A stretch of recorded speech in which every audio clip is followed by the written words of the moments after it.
Hello, beautiful soul, and welcome to Spiritually Empowered Podcast. I am your host, Ashley Coleman.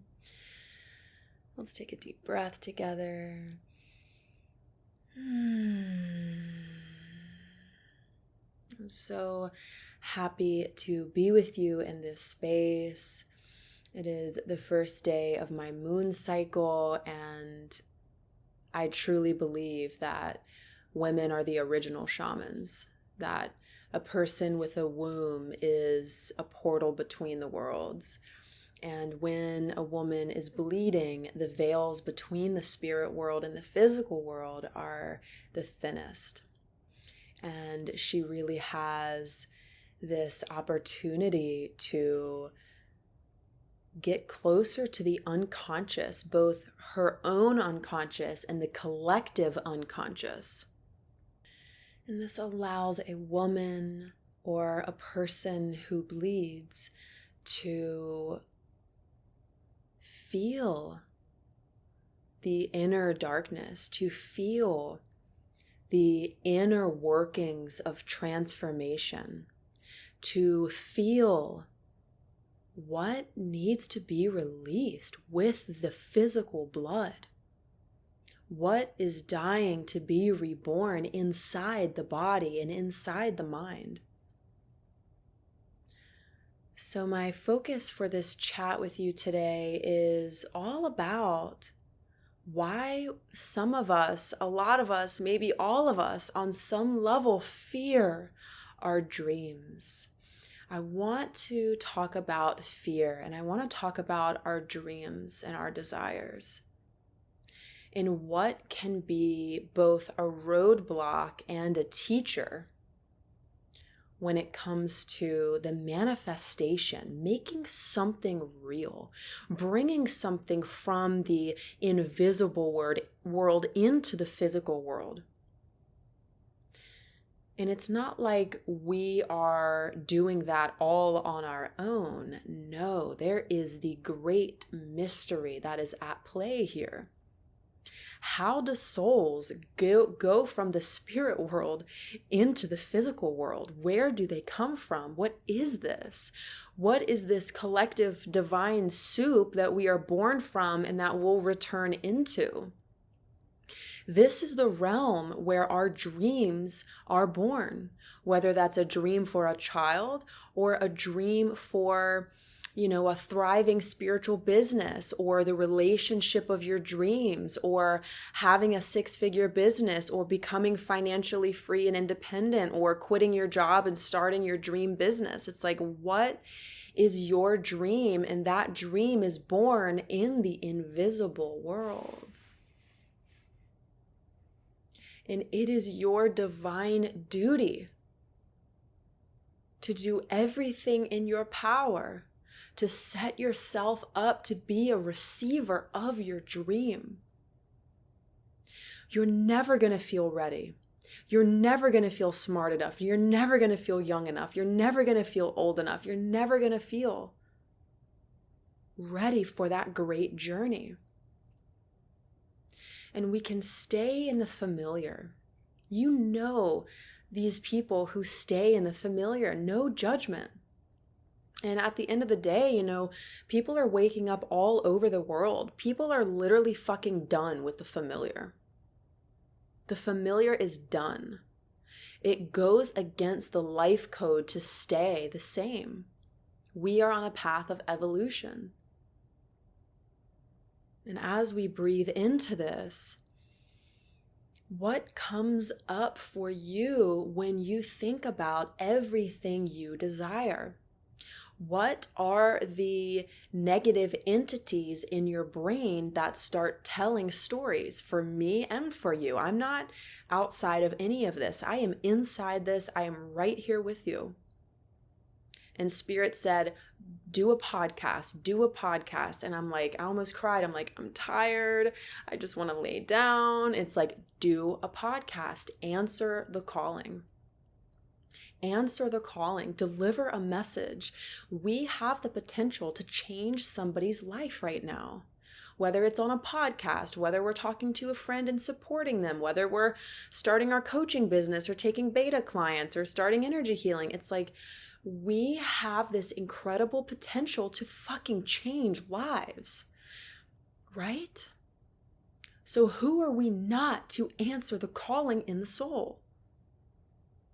So when you think about what you desire, what do you desire? Write it down right now if you can. Let it flow from your soul, no mind. Think not, don't think. From your deepest being, what do you desire in your life? What emotions do you want to feel? And how is this spirit of fear talking to you? And is it?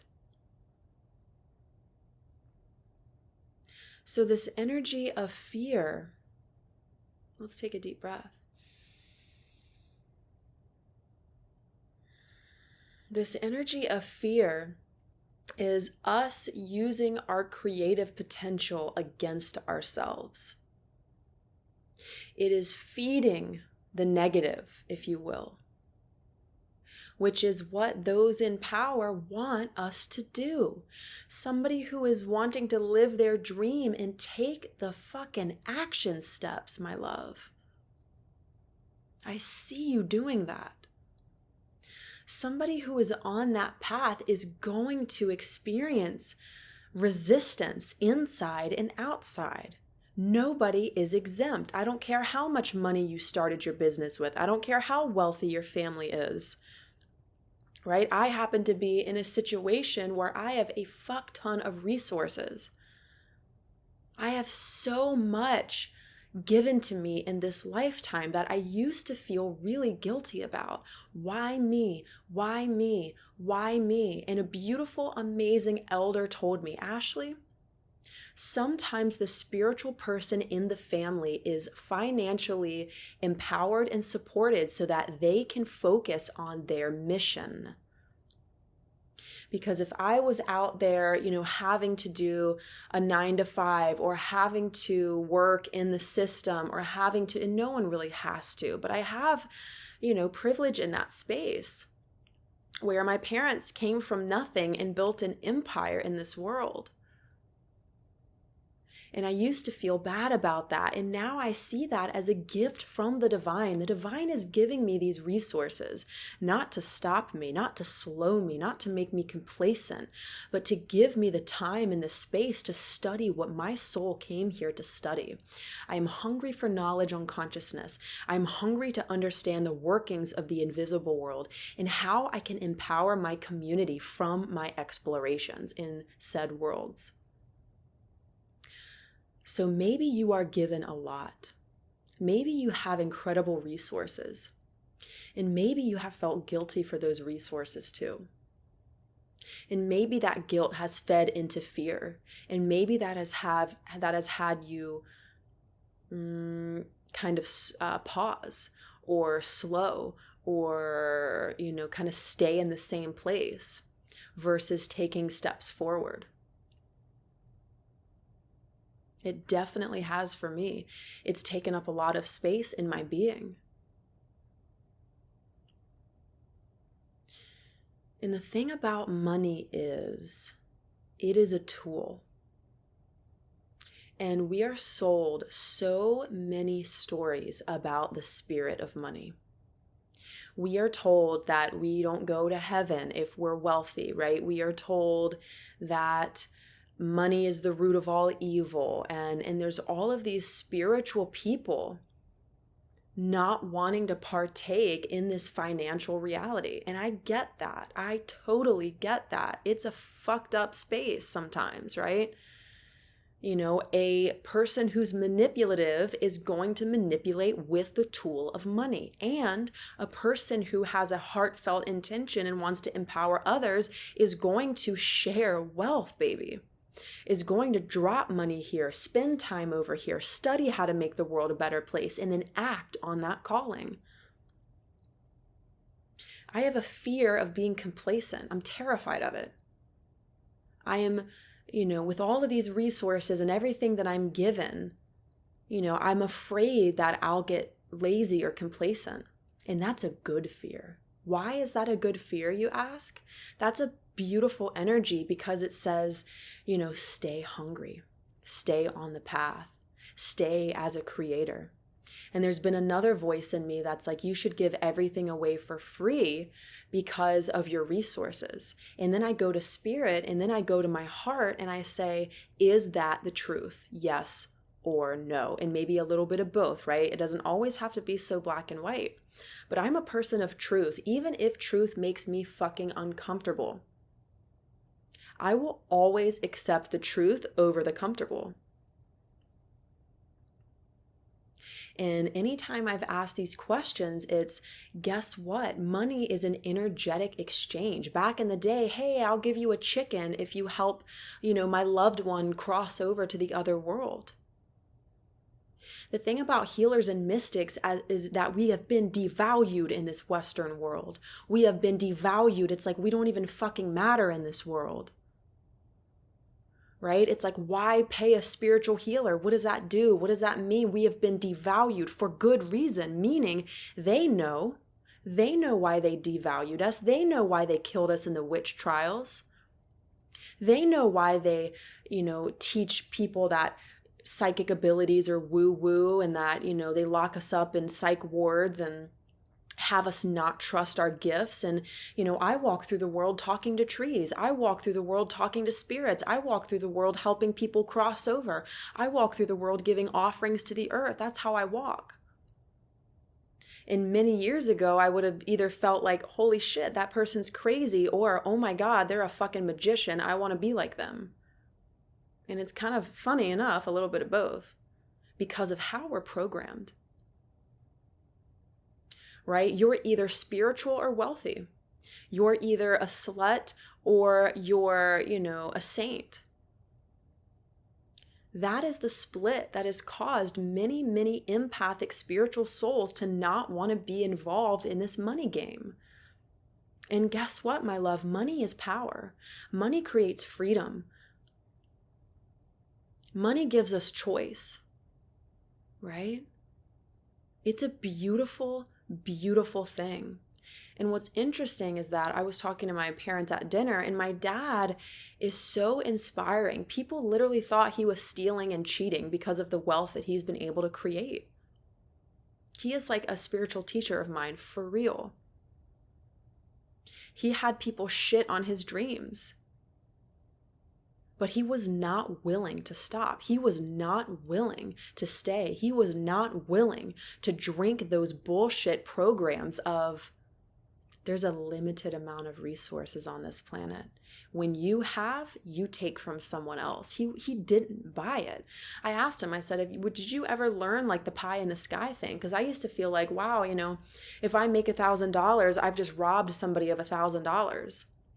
And that comes from this pie in the sky lie. That's like, there's a limited amount of money and resources in the world, which we know is not true, right? I know that on a surface level, but my unconscious, that seemed like it got in there, right? It got in there. It drank the poison. And I asked my dad that, and he said, I never bought that.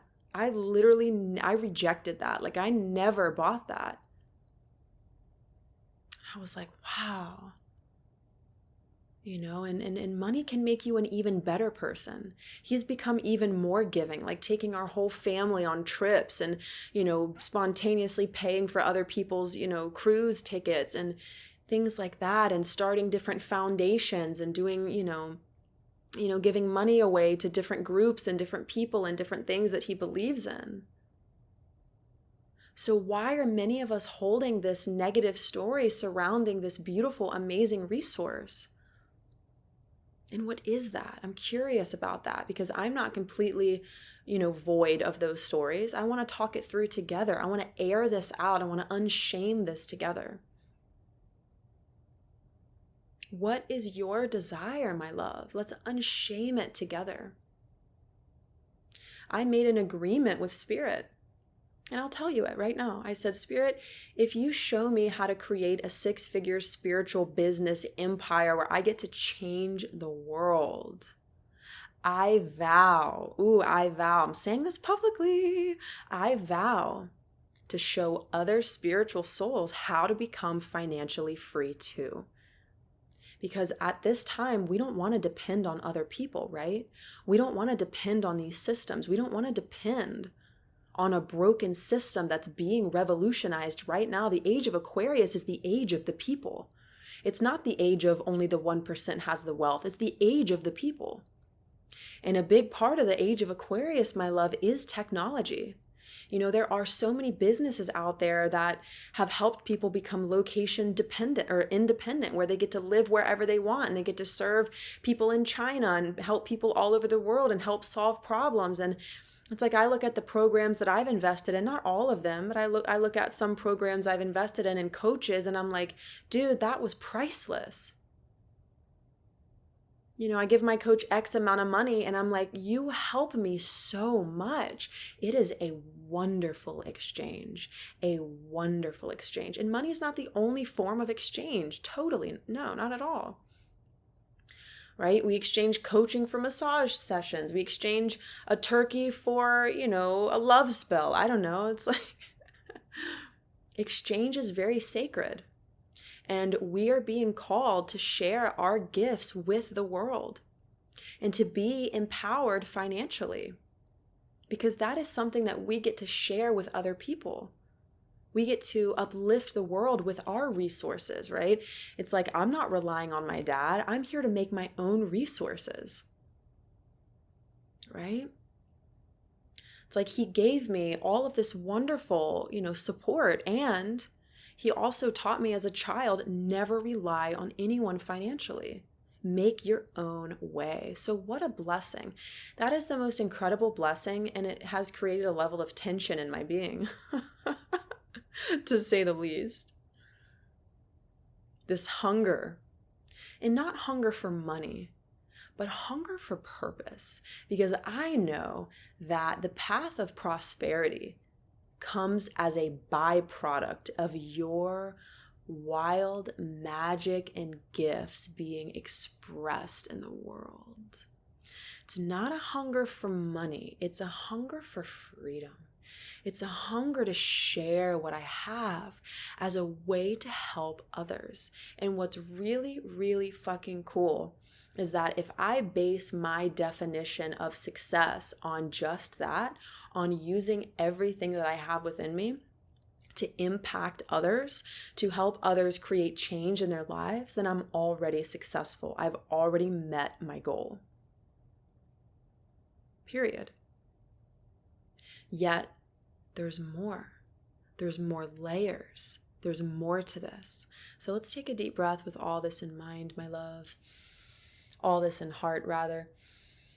And maybe just observe where the programming is settling for you. Where is it kind of rising up in your being? Or is there judgment coming to me right now? The mirror of Ashley, right? Is there's things being projected onto me right now?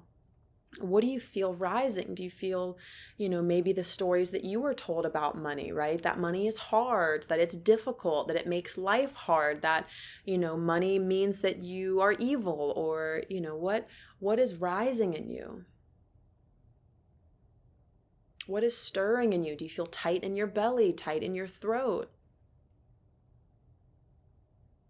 The thing about mastery, and really what that means, is being on a path to do what we love. The thing about that is the byproduct to that is prosperity. I remember and I've been wanting to tell this story actually. I remember after I graduated from college, right? And maybe you're sitting here like, I'm with you, yet, what is my soul's calling?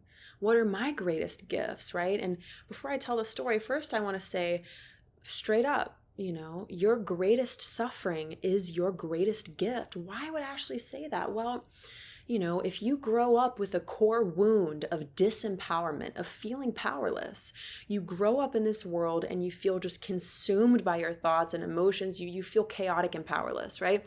Your task then is to become powerful. That's the contrast of this reality. And so as you stand in your power more and more and more, we're never finished so long as we're on earth.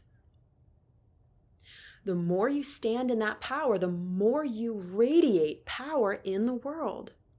The more you radiate that blessing, you have turned your pain into power. And somebody who turns their pain into power is really fucking good at helping other people do that. If you've never, experienced a failed marriage and a divorce, how are you going to help people move through that process? What you have struggled with the most, and I teach this inside my program, From Pain to Purpose. I teach exactly this. It used to be called From Pain to Purpose, a course on spiritual business. And then the second time I ran it, it was just From Pain to Purpose, and there was a module about spiritual business and soulpreneurship. Yet I'm going to change it again, and it's going to come out in the next couple months.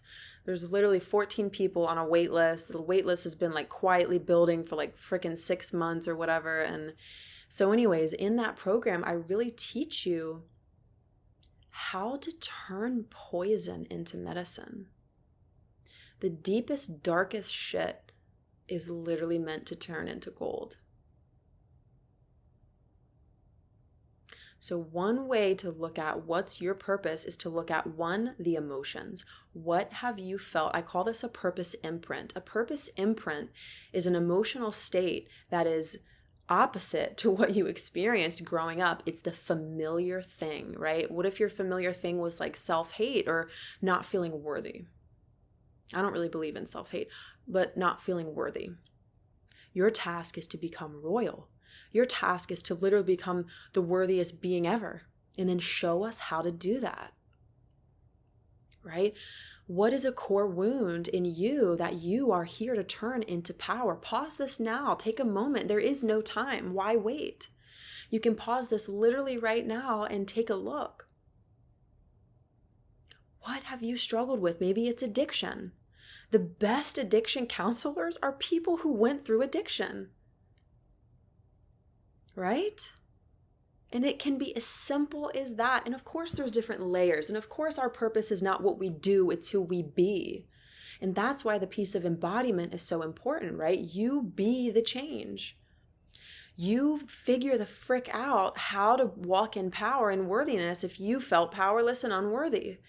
Figure that out, right? Nobody can do that for you. I love to create a map for you and hold you in a container and ask you penetrating questions and help you heal yourself and help you step into your power. Yet, my love, there is only one person who has the map, and that is you. And you're not late to the party. You are right on time. You are literally right on time. And taking a breath. And exhale everything out.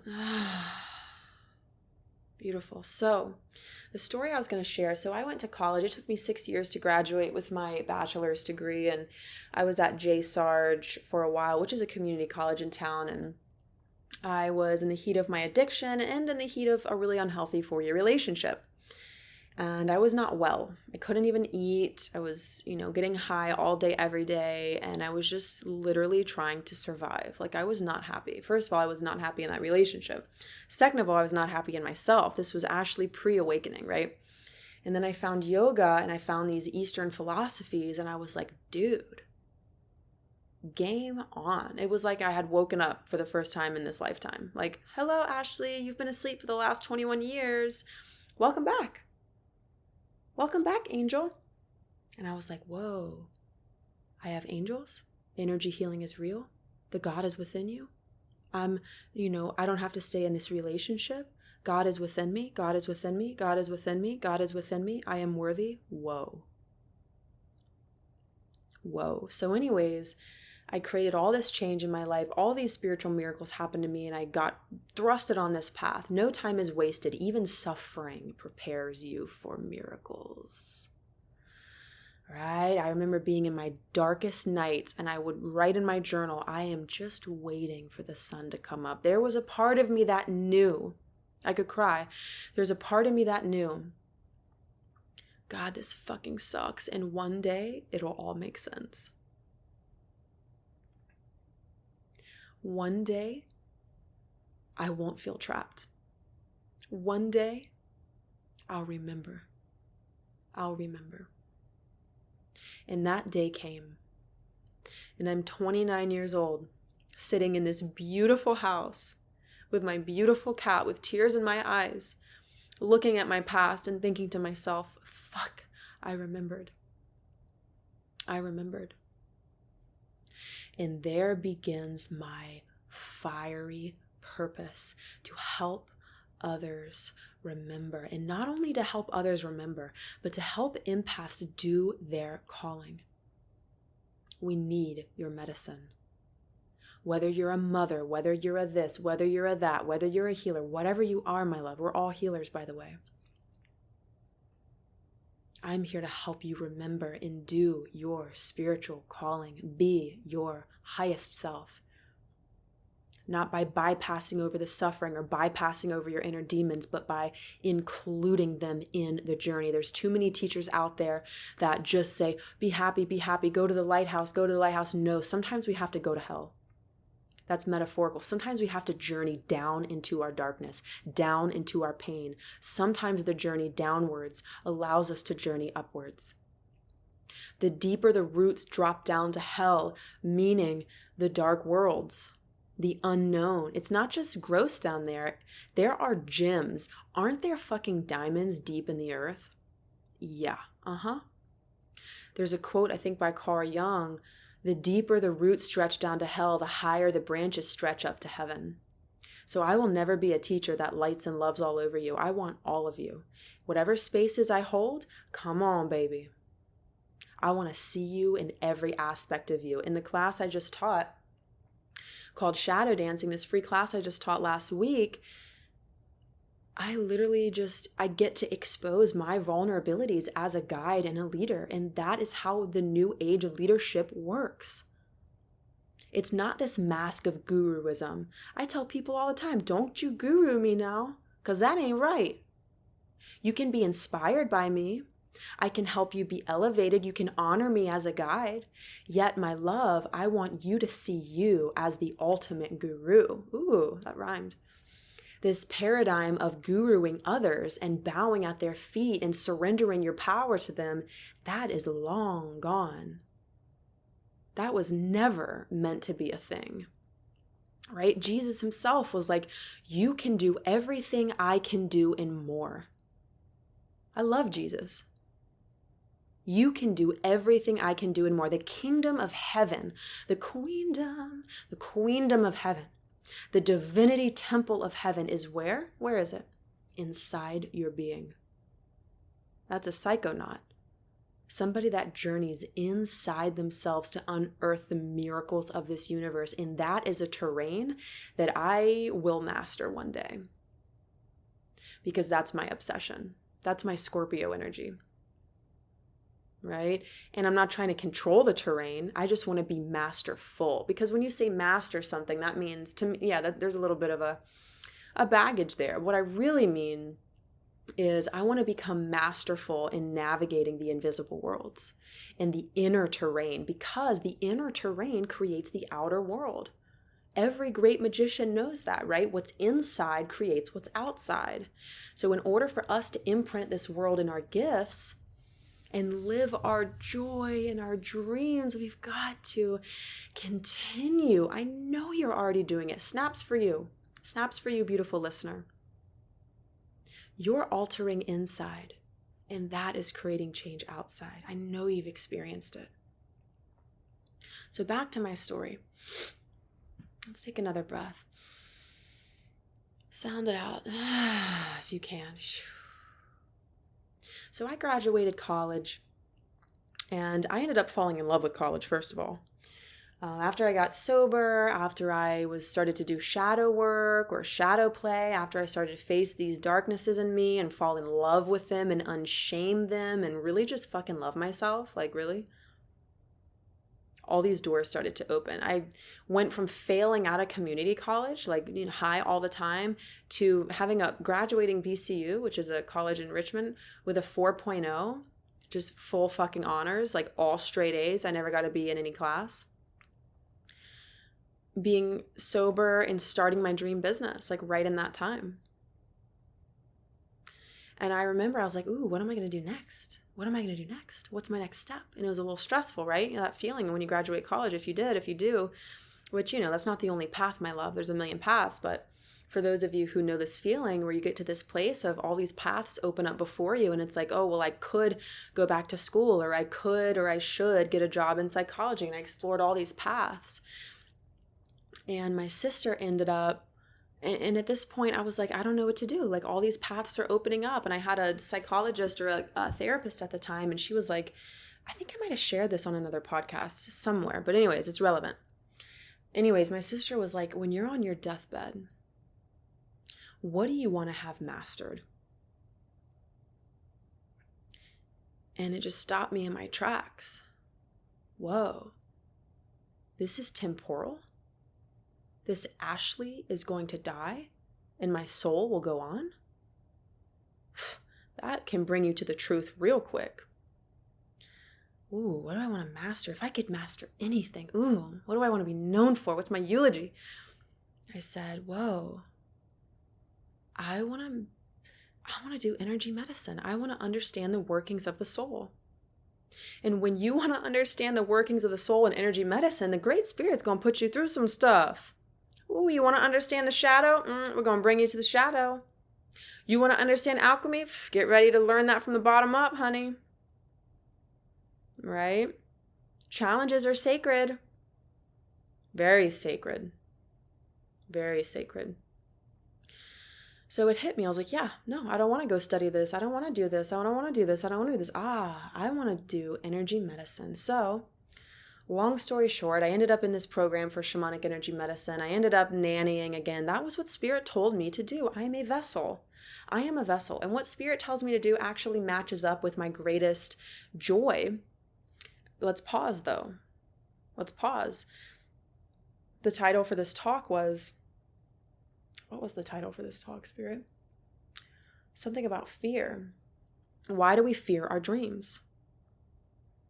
When I heard go do the podcast, I was literally crying. I was like, I don't want to. Why do we resist the call? Why?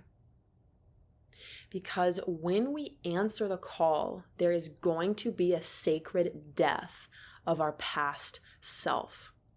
When we answer the call, there is going to be a sacred metaphorical death of our past self. And there are parts of us that want to hold on. Hold on. I just want to wake up and do the same thing. Yet your soul is like, go on the big journey, go on the big journey, go on the big journey. And you're like, I just want to wake up and do the same thing. Yet, and you feel the tension. There's a dissatisfaction. Right? And I teach people how to hear Spirit's calling over your life. If you come into my containers, you will, I know, remember how to hear and heed the call. It's not that hard. We just have to quiet all the bullshit. I mean that with love. If you want to hear Spirit's call, I want to help you do that. I heard the call and I answer it every day. I'm not perfect. And sometimes the call has me do shit that the thing that I don't want to do the most. So that's where fear comes in, right? Ashley is guided to go sing on stage. Why was I so afraid to sing on stage when in my being I knew I needed to and I wanted to? I was afraid because I was killed in a past life, right? Many of us healers and gifted souls, we actually have trauma, spiritual trauma surrounding our own desires. Ooh, I have a desire to make 6 figures. Ooh, if I get 6 figures and if I create that level of abundance, everybody's going to hate me and I'm going to be, visible. Ooh, if, part of me is like, ooh, I want to be on stage. I want to be visible. But wait, I have a soul wound of dying because I was on stage. That's when healing the soul wounds becomes the path to your destiny. That's when healing your soul wounds becomes the path to your destiny. Because if we don't recover lost parts of our soul, and if we don't heal these soul wounds, we're probably going to stay in the small cage and maybe not even realize it until we're 90, right? And you're listening to this, and I know that's not for you. I trust that that's not for you. So what do we fear the most? What is the thing that you fear the most? So for example, in my life, Spirit has been, doing light language through me. And it's like, do light language, do light language, do light language. And in my class, and I've made many commitments to Spirit. I've said, I'll do whatever you guide me to do. And side note, it's really important to discern the voices. I don't do what every voice tells me to do. Hell no. I have a discerning process where I really feel into and clear up any confusion in the way of who the fuck is talking to me. And that's this thing of, discerning the voices and really answering the calling that is of highest service to all involved. Right? I clear out all the noise and I'm devoted to answering the call of Spirit. And then you hear these voices or these instructions and you ask it, do you serve love? Not from anger, but you say beautifully, do you serve love? You discern the voices. And I was on class live and just dropped into this energy healing with like 14 or 15 people with me on live. It was fucking beautiful. And my partner was there, right? Like, talk about, whoa, this beautiful new partner comes in, right? And just it totally believes in my mission and shows up to class and signs up for what I put out into the world by his own accord. And for some people that would be really fucking scary because listen, my love, I don't hold shit back. Like that's my mission is not to hold back. It is to be my full self. Even, to even be visible in front of my lover. That used to freak me out, but it doesn't anymore. Because my commitment to serve the people is that strong. My commitment is that strong. And so when Spirit came in and was like, light language now, I paused.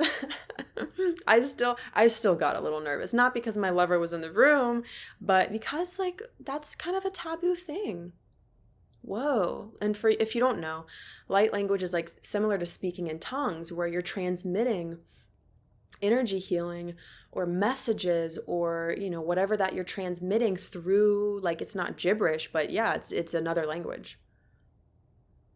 It's an ancient language. It's codes coming through words. And every time I've done it in private sessions, people are like, holy shit, like something really happened there. And I always ask for consent. I'm like, is this okay? Are you comfortable with this? And I let everybody know on the group call, listen, I'm probably going to cuss. Like I'm definitely going to cuss. I might speak in other languages.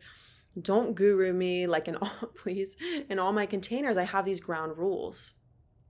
Right? Or these sacred structures that keep the container sovereign and safe. And so Spirit was like light language and I just paused. I was like,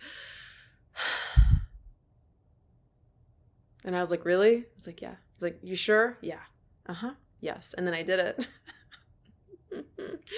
It's like Ashley, doing this different language for 14 people. It's like, that is fucking brave. For real, for real. And it's not performative. It is what I'm meant to do in that moment. It's like Spirit doesn't test us. Spirit lovingly pushes us a little bit, my love. And invites us to heal these soul wounds that for a lot of healers and spiritual people are directly related to your life's calling right now. Maybe you want to be on stage and maybe you were killed in a past life, literally hung up on a stage, right? That was my story. And when I realized that, whoa, here's why I feel the fear and here's what I can do about it. Then I become sovereign. Then it doesn't hold me back, but it actually gives me a chance to reunite with that lost part of my soul that happened through trauma. This is a path of spiritual recovery, recovering parts of us that are, stuck in these different timelines and in the dream world and over here in a past life. It's like, and one of the codes for soul reunion is this: all is forgiven, my love. All is forgiven, my love. Come back. Come home now. All is forgiven, my love. And maybe, I needed to cry and weep and get angry about how could they do that? How could they take my babies away? I have past lives where my babies were taken from me. And I have past lives where I was killed, or my family was killed, or I was the killer. And sometimes we just need to weep for that and weep for this collective pain. We've been on both sides of it. And then we just honor that feeling and honor what is there. And we say, all is forgiven, my love. It's that voice in the dark that says, come here. All is forgiven. Come and I'll hold you. You are the best holder of you. Come and I'll hold you. Come here. All is forgiven, my love. All is forgiven. That is a cycle smasher, a chain breaker, a code for radical soul healing. All is forgiven, my love. I'm breathing into your tummy right now. So back to my story, I became an energy healer to the nth degree. I take it as far as I can take it. Those degrees weren't right for me. These other paths weren't my path. And here's a quote that I love. Here's what's better than staying in the same place. Say you're not sure what your next path is, then here's my advice. If you don't know where you're going, any path will take you there. I believe that's by Alberto Villoldo. If you don't know where you're going, any path will take you there. Start walking. Start knocking on doors. Maybe even kick a door down. Ooh, how taboo of you. Maybe even get a little weird with it. Right? If a door shuts, what door is open? There are angels and ancestors and spirits and fairies. They are so available to you. And that's something else that I offer in all of my containers. An awareness of the spirits. A partnership with the spirits.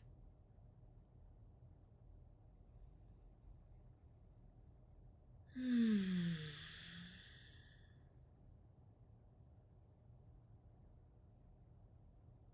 just opening up some space for any last messages to come through. Let's take that sacred pause together. I honor you so deeply on your soul's path. So the last thing I'll say today is that I want to invite you into a temple space that I've created, an online temple, and you may have heard about it or maybe not. I've created something that's called the Winged Alchemy membership. It's $55 a month. For 6 months, it's a commitment to you. I am holding you in a container for 6 months, and each month we meet live 3 times. We'll have one core theme a month. The month for April, which, we're starting now. Come in. Hello, welcome in. I'll drop the link in the show notes. What are you doing over there? Come into the temple, my love. Let's dive in. Let's fucking do this. April is about becoming the conscious dreamer, how to influence reality from our hearts, from our inner vision, how to direct our thoughts, how to direct our emotions, how to direct our energy to create on this planet, to create our dreams, to create mass healing on this planet. So this is about waking up in the dream. And this is about quantum physics and quantum entanglement and neuroplasticity. There is going to be science in the month of April that we're going to dive into in the way of how our thoughts turn into things and how we can harness the creative potential within us so that we can launch from where we are to where we're going. So that we can partner with spirit and create fucking magic on this planet, starting with your desires. and then including everyone, the well-being and the healing of all people. You are a puzzle piece on this planet that we need to return to a state of harmony. And it starts right here, right now. Let's take a deep breath. I invite you to feel into your being if you would love to step into a sacred online temple space where we meet 3 times a month and we unlock our gifts and our powers and we dive into one core theme a month, and instead of floundering in the spiritual realms, let me guide you. Right? This is an extremely accessible offering, and it's going to be legendary. It's going to be a sacred community that we've all been manifesting, each of us inside. Enrollment closes at the end of April 2023. It's going to be closed for the whole 6 months, so don't wait, my love. The doors are open. If you feel the fuck yes, it's your divine duty to answer the call. And if not, if you don't feel a fuck yes, that is totally fine, my love. If you do, the door is open. So I want to leave you with something. Let's see. What am I leaving you with today? Let's take another breath.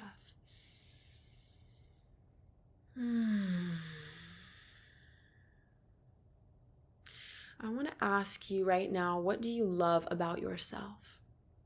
Not something surface, but something deep in your being. What aspect of you are you celebrating right now? And take that into the rest of your day, and take that into the rest of your evening. What are you celebrating? What part of you do you fucking love? I'll share first. I love my consistency. I will always show up. In my imperfectness, in my amazing sauceness, I will keep showing up for you and this mission and our community. That is my promise to myself and to you, and that's what I love about myself. Would love to hear your share. Feel free to DM me. I love to connect with you. Thanks for sharing this episode if it spoke to you. Thank you for liking, subscribing, all that good stuff. It really does make a difference to help me grow this show and get the message out there. And I would absolutely love to see you in the Winged Alchemy Online Temple 6-month membership. Come on in. I love you so much, and I'm celebrating you, and I'm so happy that you're here right now, and really happy that we chose to be on Earth together. And I will talk to you very soon. Mwah. See ya.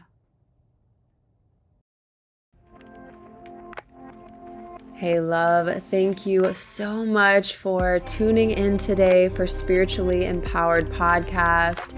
I hope you absolutely loved this episode, and if you did, please share it with somebody who you really feel would benefit from these teachings and from this remembrance. I hope you have an incredible day wherever you're at in your world, and I will talk to you very soon. Love you.